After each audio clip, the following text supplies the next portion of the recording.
Sí, Señor, alabamos y bendecimos tu nombre y te glorificamos y exaltamos. Te damos gracias, Dios, porque nos permites el podernos reunir en esta hora para aprender un poco más de ti. Trae sabiduría y trae entendimiento a nuestro corazón y a nuestra vida. En el nombre de Jesús te lo pedimos. Amén. Muy bien, pluma, papel, lápiz, una actitud enseñable vamos a necesitar el día de hoy para ver nuestro tema. Vamos a hablar acerca de las recompensas o los premios eternos. Tenemos un pasaje que tenemos como base que se encuentra en Lucas capítulo 6, verso 35. Lucas capítulo 6, verso 35, que dice: amen a sus enemigos, hagan el bien y presten sin esperar nada a cambio. Si lo hacen, el Dios Altísimo les dará un gran premio y serán sus hijos. Dios es bueno hasta con la gente mala y desagradecida. En un par de ocasiones más, el Señor Jesús nos habla a nosotros y enseña a los discípulos que recibirán recompensa, premio eterno. Aquí nos está diciendo, el Dios Altísimo les dará un gran premio. Y también en Mateo capítulo 5, verso 11, nosotros podemos mirar exactamente lo mismo. Mateo 5:11 dice: Dios los bendecirá a ustedes cuando, por causa mía, la gente los maltrate y digan mentiras contra ustedes. Alégrense, pónganse contentos, porque van a recibir un gran premio en el cielo. Así maltrataron también a los profetas que vivieron antes que ustedes. ¿Qué van a recibir? Un gran premio en el cielo, les dice. Y Lucas 6:23, siéntanse felices, salten de alegría, porque Dios ya les tiene preparado un premio muy grande. Hace mucho tiempo su propia gente también trató muy mal a los profetas. ¿Qué tiene preparado? Un premio muy grande.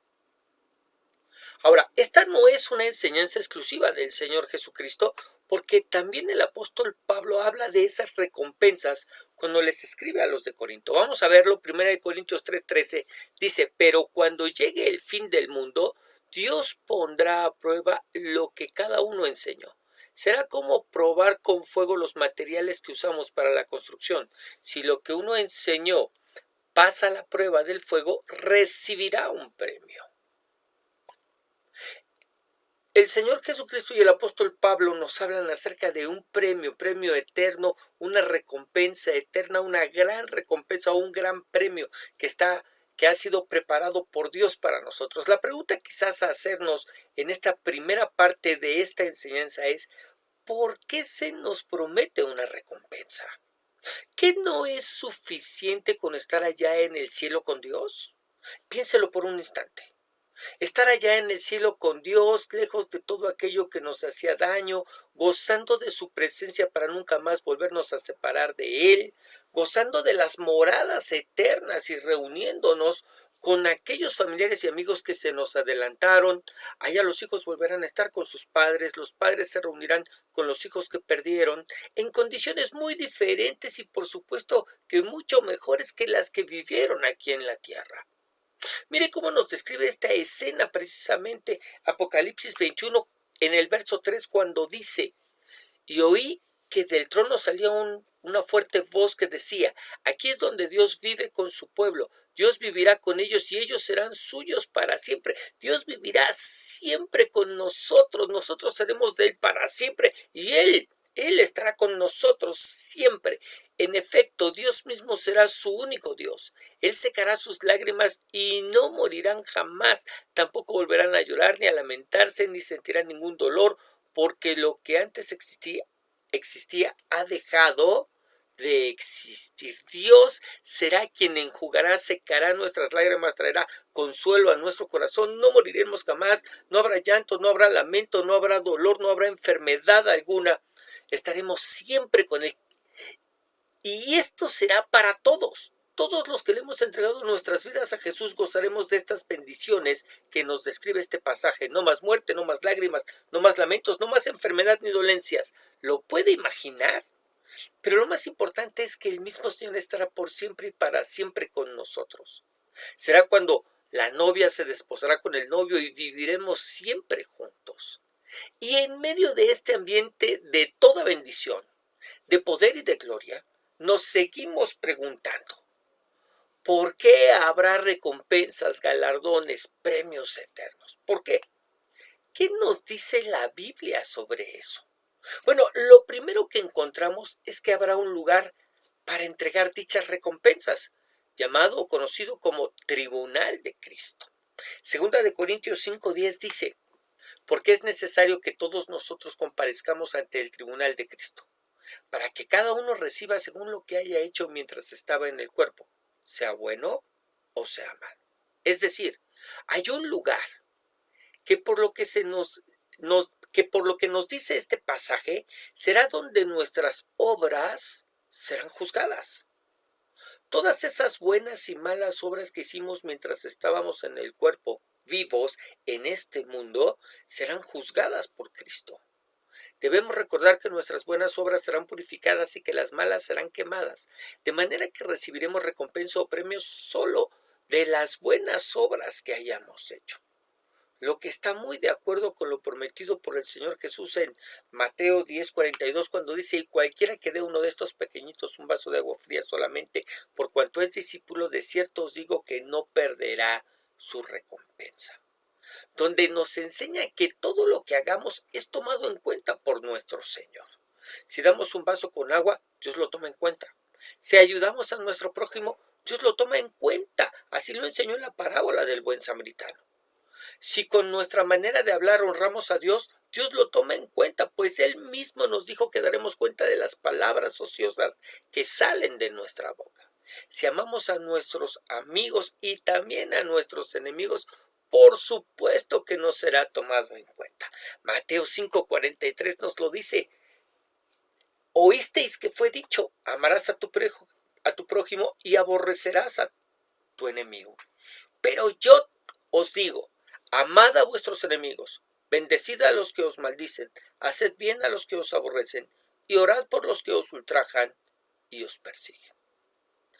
Amen a sus enemigos, bendigan a aquellos que los maldicen, hagan bien a aquellos que los aborrecen, y oren por aquellos que los persiguen. Ahora deseo que por un instante lo pensemos.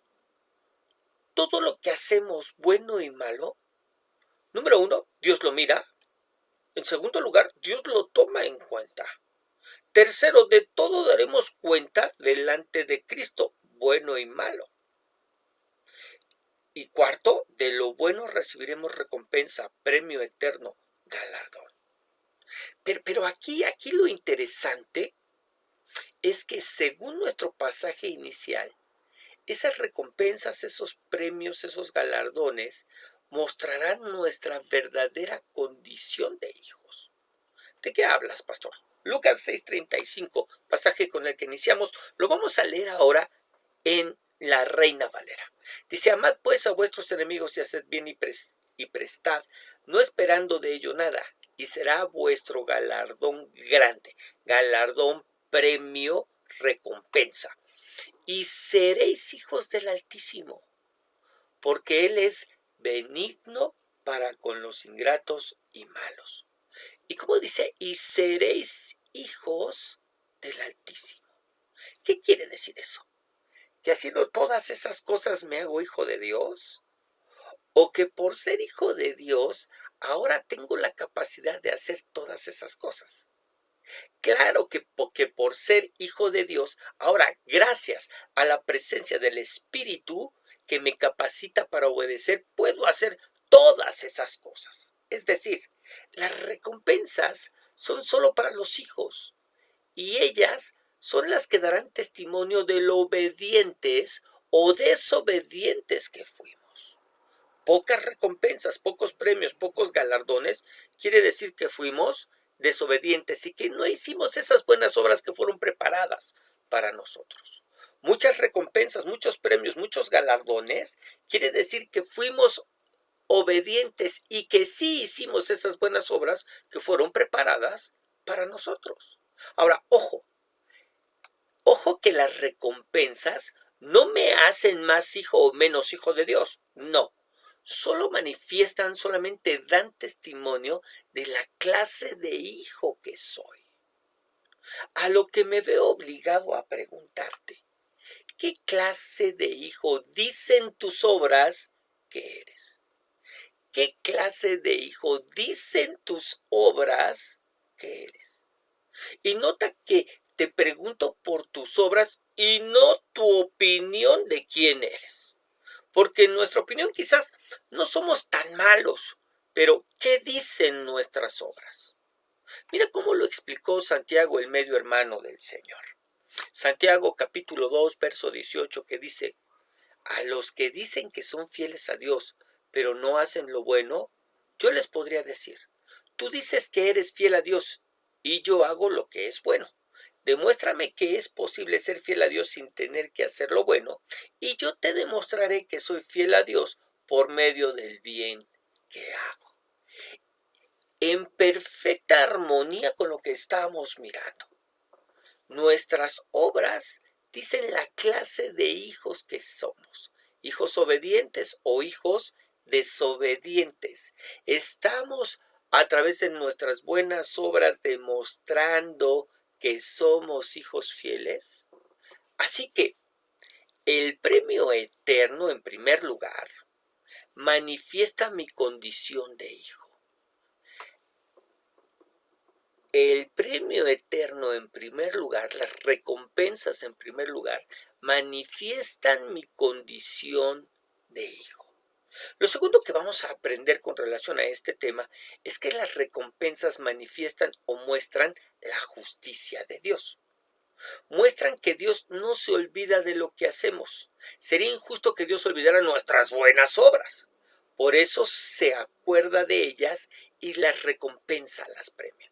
Mira cómo lo dice el escritor de Hebreos. Hebreos capítulo 6, verso 10, que dice: Dios es justo y nunca olvidará lo que ustedes han hecho.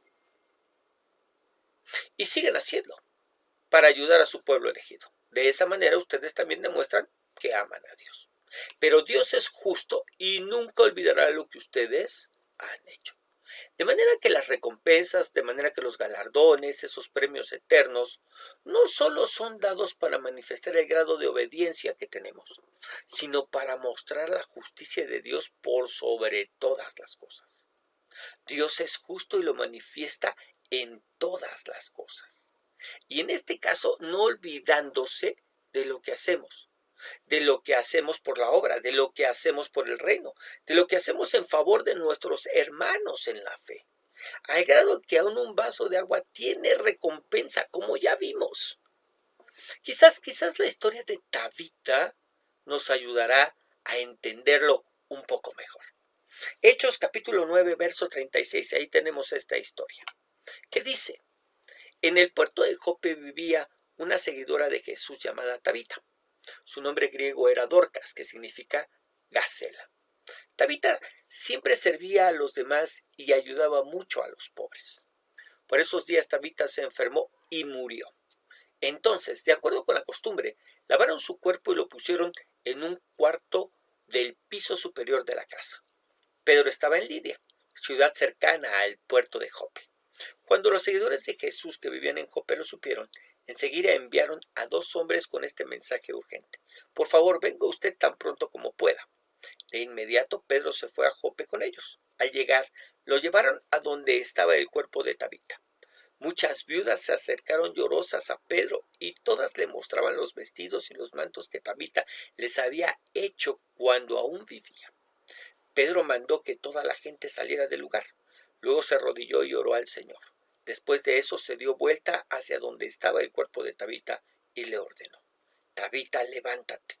Ella abrió los ojos, miró a Pedro y se sentó. Pedro le dio la mano para ayudarla a ponerse de pie. Luego llamó a los seguidores de Jesús y a las viudas y les presentó a Tabita viva. ¡Wow! ¡Qué milagro estamos mirando! Milagro hecho a una sierva del Señor que servía a los demás y ayudaba mucho a los pobres, pero que murió.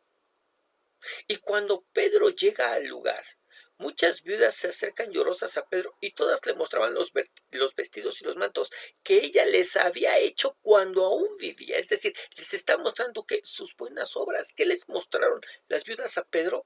Las buenas obras que Tabita había hecho por ellas. Y con su resurrección tuvo una oportunidad más para seguir y aumentar las buenas obras que hacía, porque No quiero decir que eso fue lo que motivó a Pedro a orar por ella para que resucitara, porque esta es una obra o una acción del Espíritu Santo en la vida de Pedro, pero sí colabora para que él lo pueda hacer.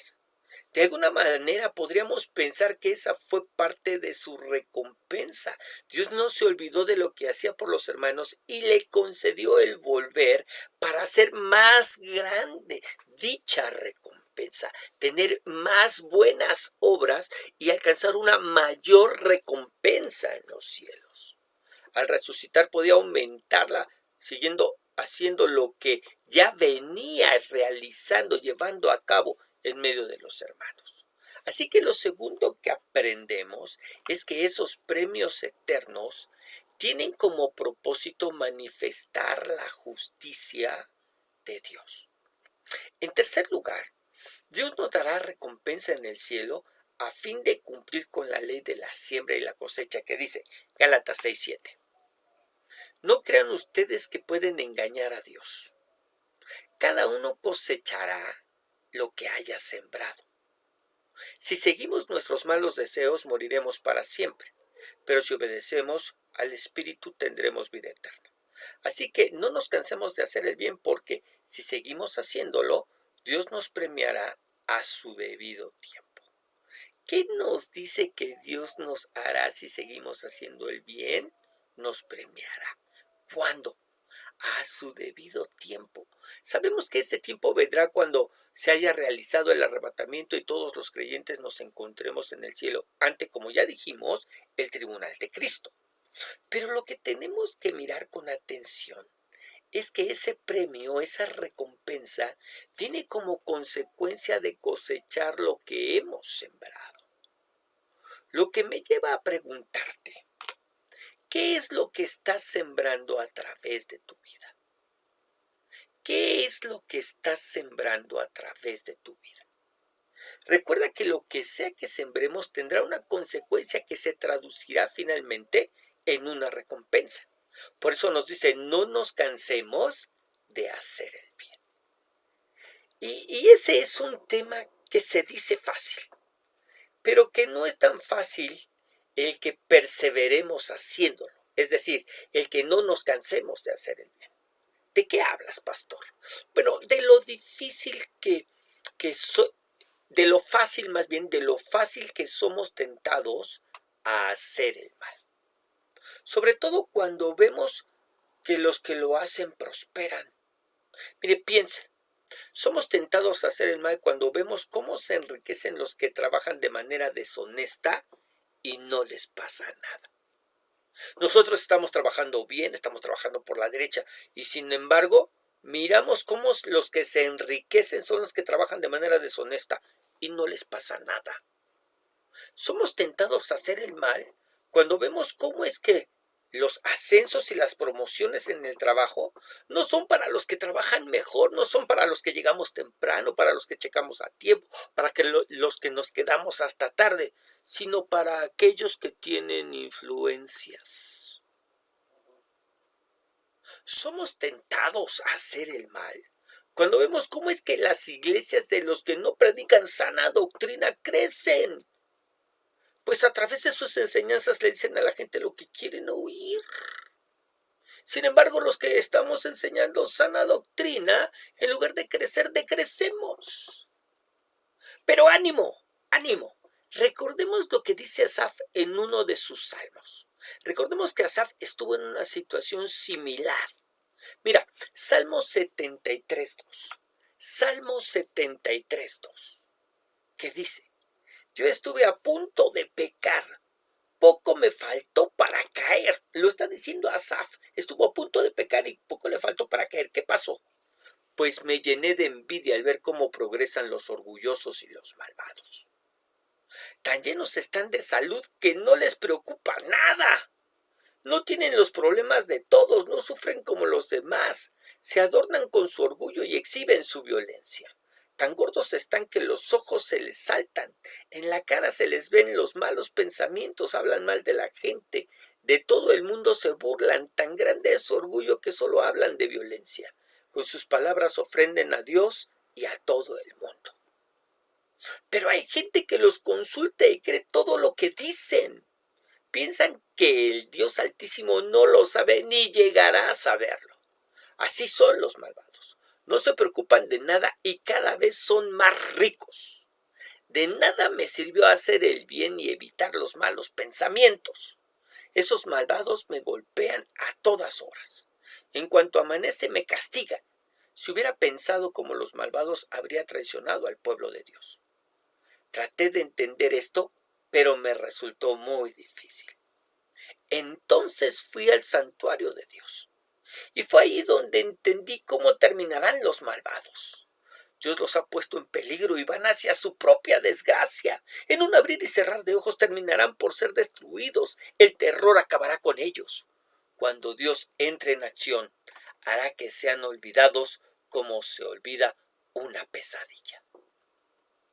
Y cuando leemos esto, bueno, esto trae un poco de alivio y consuelo a nuestro corazón, pues nos damos cuenta que nosotros no somos los únicos tentados a hacer el mal.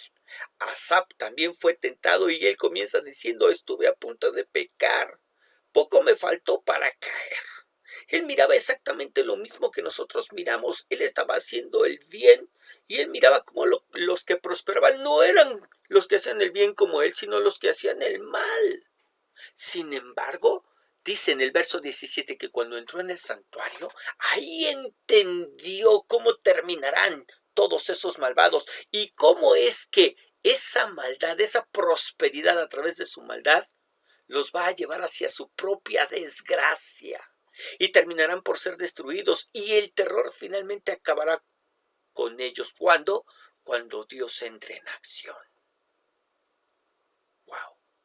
De manera que, y regresando a nuestro tema, en tercer lugar, hemos visto que recibiremos premios eternos como resultado de la ley de la siembra y la cosecha.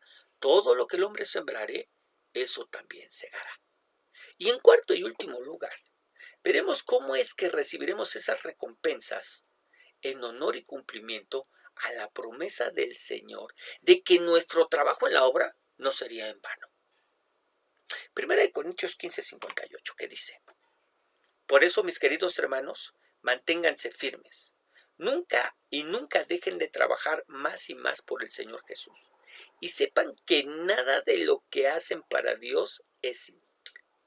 Y sepan que nada de lo que hacen para Dios es inútil. Y esta última frase la podemos interpretar realmente de dos maneras. La primera, que nuestro trabajo en el Señor no es inútil porque finalmente cumplirá con el propósito que Dios tiene para todas las cosas. Y en segundo lugar, nuestro trabajo en el Señor no será inútil porque finalmente de Él recibiremos la recompensa. Donde de una u otra manera, la verdad es que salimos ganando. Piense en el trabajo en la obra de los apóstoles. Conocemos el trabajo de algunos de ellos, como por ejemplo Pedro, que trabajó entre los judíos, Pablo, que trabajó entre los gentiles, Juan, que ministró en las diferentes iglesias. Los conocemos por lo que dejaron escrito a través de sus cartas. La Biblia fue escrita a través de lo que ellos escribieron, el Nuevo Testamento. Pero ¿qué hicieron los demás discípulos? Porque si mal no recordamos, fueron 12 y hemos hablado solo de 2, Pedro y Juan. Y no podemos contar a Jacobo porque, si mal no recordamos, murió en manos de Herodes y Judas se suicidó. Hechos 12:1 dice: en aquel mismo tiempo el rey Herodes echó mano de algunos de la iglesia para maltratarles y mató a espada a Jacobo, hermano de Juan. Así que a él ya no lo podemos contar. Y Mateo 27:5 dice: entonces Judas tiró las monedas en el templo y fue y se ahorcó. Así que de 12 apóstoles, bueno, sabemos lo que hicieron 4 de ellos, pero ¿qué hicieron los demás? ¿Qué de los otros 8 a los cuales el Señor llamó y caminaron con Él durante esos 3 años y medio? Bueno, vamos a ver brevemente cada uno de ellos. Hablemos de Andrés, hermano de Pedro. Según la tradición, Andrés murió en Patras, Grecia, atado a una cruz en forma de X y con la cabeza hacia abajo. Su ministerio en Grecia había sido muy fructífero. ¿A dónde se fue a trabajar? A Grecia, y fructificó. La esposa de un gobernador recibió la sanidad y se convirtió al cristianismo, pero el gobernador se enojó mucho y mandó arrestar a Andrés, condenándole a morir en la cruz. No lo clavaron, sino que lo ataron para que su muerte fuera más lenta y agobiante. Al parecer, Andrés se mantuvo predicando el evangelio desde la cruz hasta su muerte. La cruz en forma de X es conocida como la cruz de San Andrés. Andrés, hermano de Pedro. ¿Qué hizo? Ministró en Grecia. La Biblia no nos habla nada de eso, pero la tradición sí nos dice que fue a Grecia y su ministerio fue fructífero y se hicieron milagros y prodigios a través de su vida. Felipe.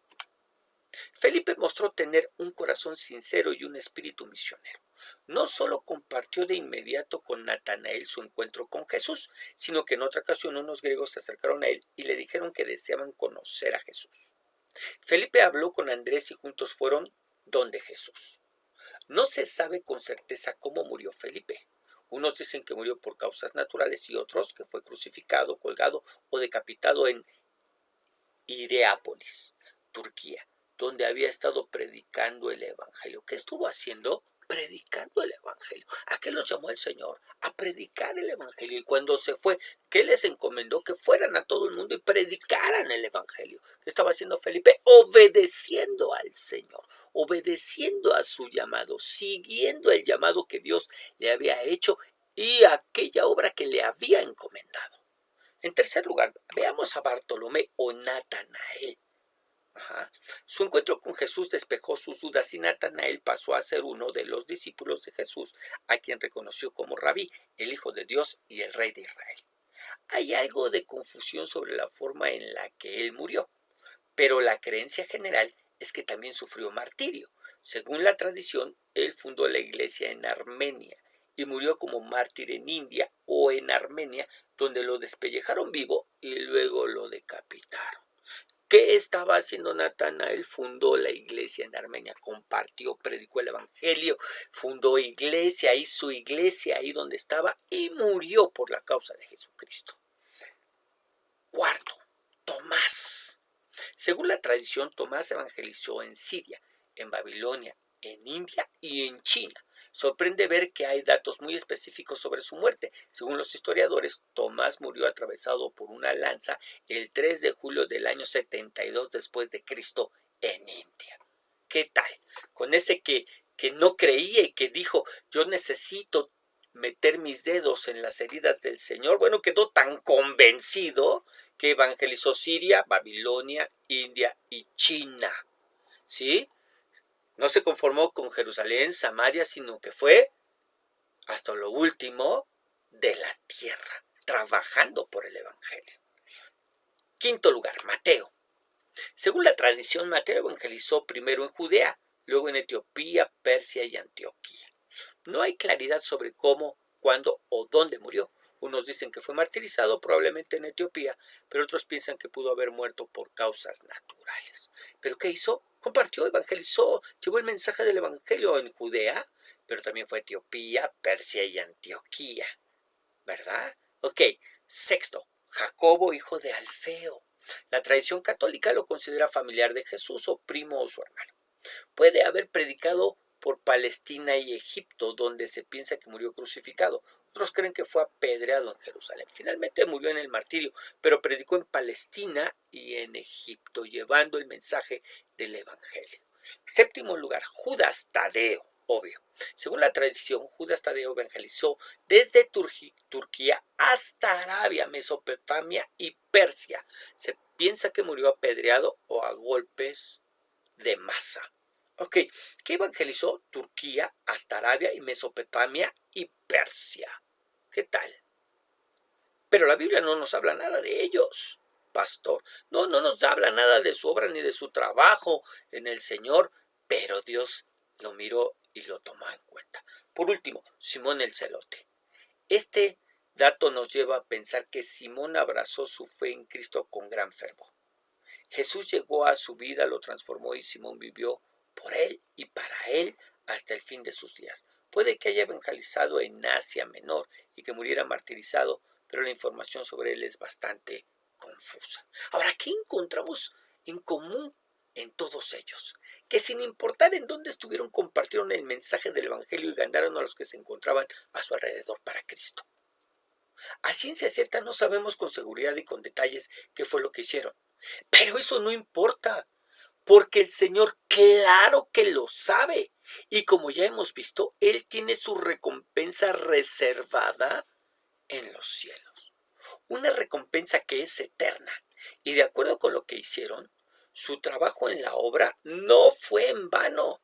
Dios los utilizó para llevar a cabo sus planes y cumplir de esa manera con sus propósitos.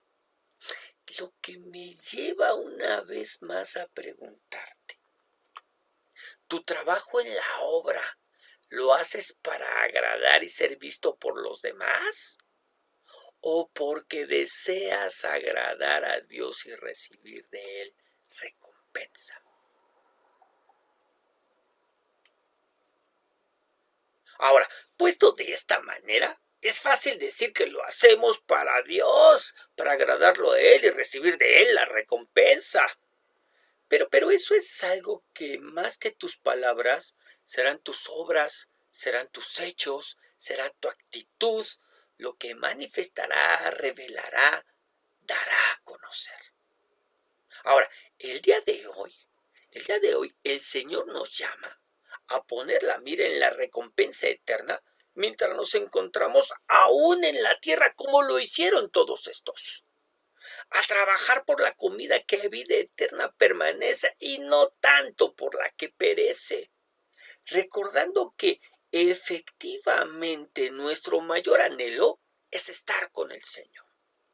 Pero además el Señor ha prometido darnos recompensa, ha prometido darnos galardón, ha prometido darnos premio eterno a todos los que vivamos obedeciéndole y trabajando en su obra, manifestando a través de nuestras vidas que en verdad somos hijos de Dios, reconociendo que esa recompensa manifiesta la justicia de Dios, pues no se olvida del trabajo que hacemos. Además, esa recompensa obedece a la ley de la siembra y la cosecha, donde el hombre cosechará todo lo que haya sembrado y viene a nuestras vidas para que se cumpla la promesa del Señor que nos dice que nada de lo que hacemos por el Señor es en vano. Así que el llamado de Dios es claro el día de hoy sobre nosotros. Nos ha hablado con claridad de esa recompensa, de ese premio, de ese galardón eterno que nos está esperando en los cielos. De manera que ahí en tu lugar, inclina tu rostro, cierra tus ojos. Vamos a orar.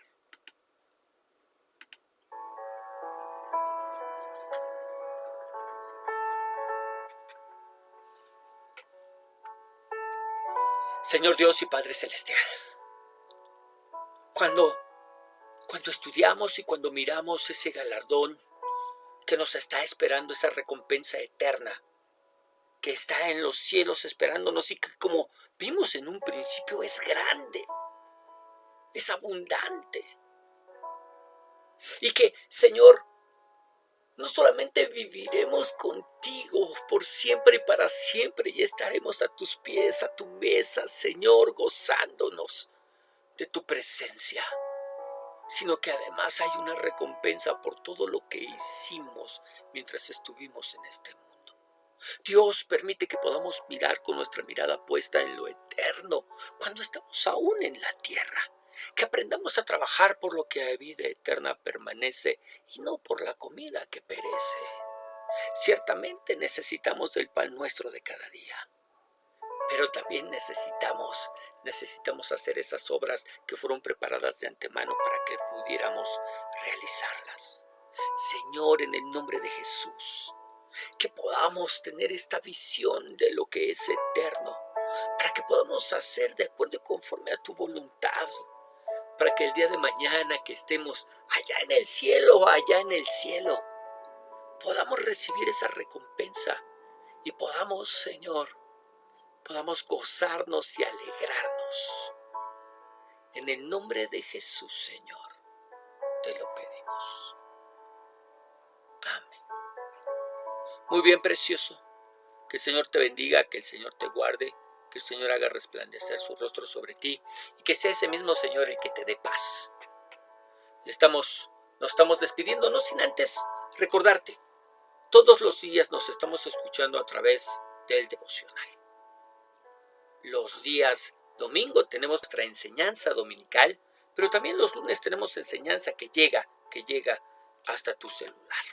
Estamos mirando Primera de Corintios y Dios nos está hablando de manera poderosa a través de esa preciosa carta. Que el Señor te bendiga. Recuerda que todo lo que hacemos, sea de palabra o de hecho, hagámoslo para glorificar a nuestro Señor, pues hay una recompensa eterna esperándonos en los cielos. Bendiciones.